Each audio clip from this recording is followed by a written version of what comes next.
تو یہ ابھی تو جب رپورٹ آئے گی تو اس میں پھر یہ ساری چیزیں سامنے آ جائیں گی کہ ان لوگوں نے کس کے کہنے پہ وہ ایف آئی آر کیے تھے، لیکن ان کے خاندان نے اس جے آئی ٹی کے 2 ممبران کے اوپر اعتراض کیا ہے کہ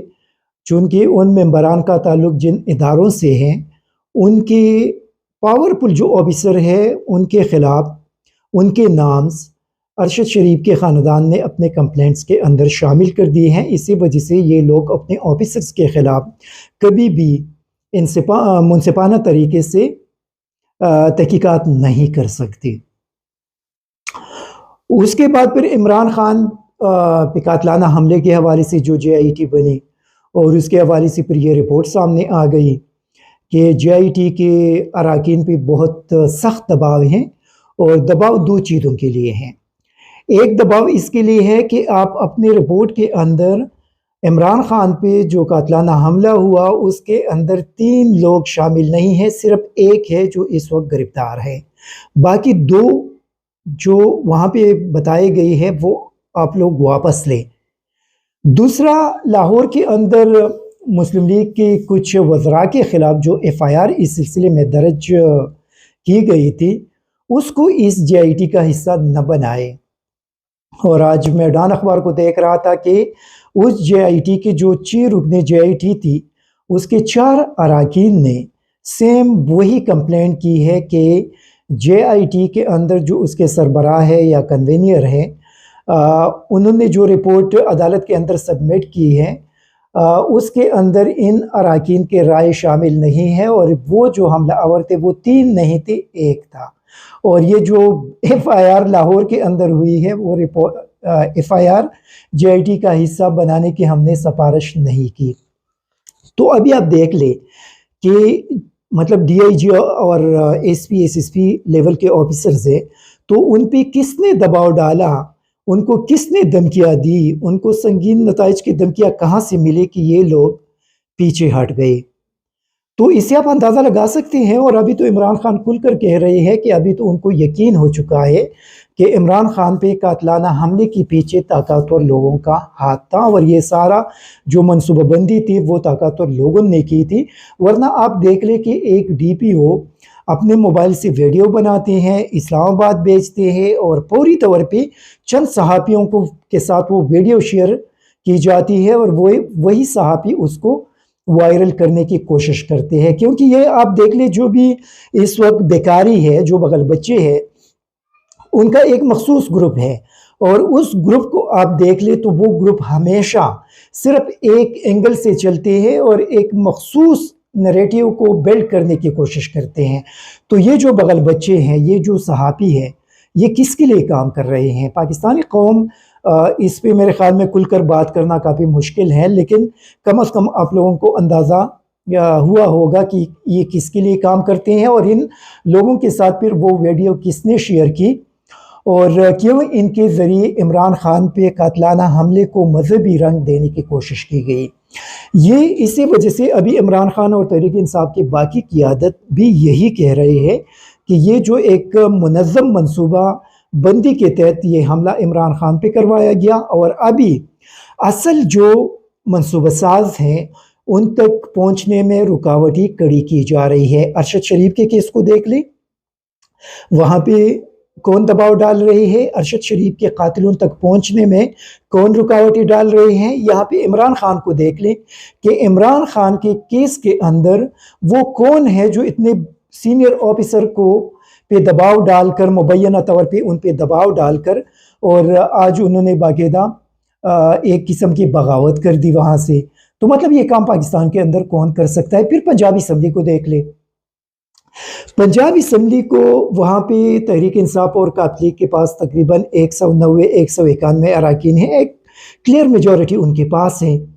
لیکن وہاں پہ فواد چودھری بتا رہے تھے کہ ان کے اراکین کو نامعلوم نمبروں سے فون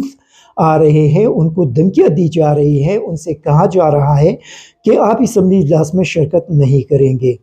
فواد چودھری نے یہ بھی بتایا کہ جنوبی پنجاب سے ان کے 5 اراکین کو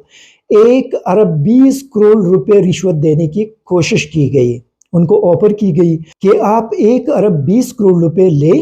اور آپ تحریک انصاف سے بغاوت کریں، آپ الیکشن میں، وزیر اعلیٰ کے الیکشن میں نہ آئے۔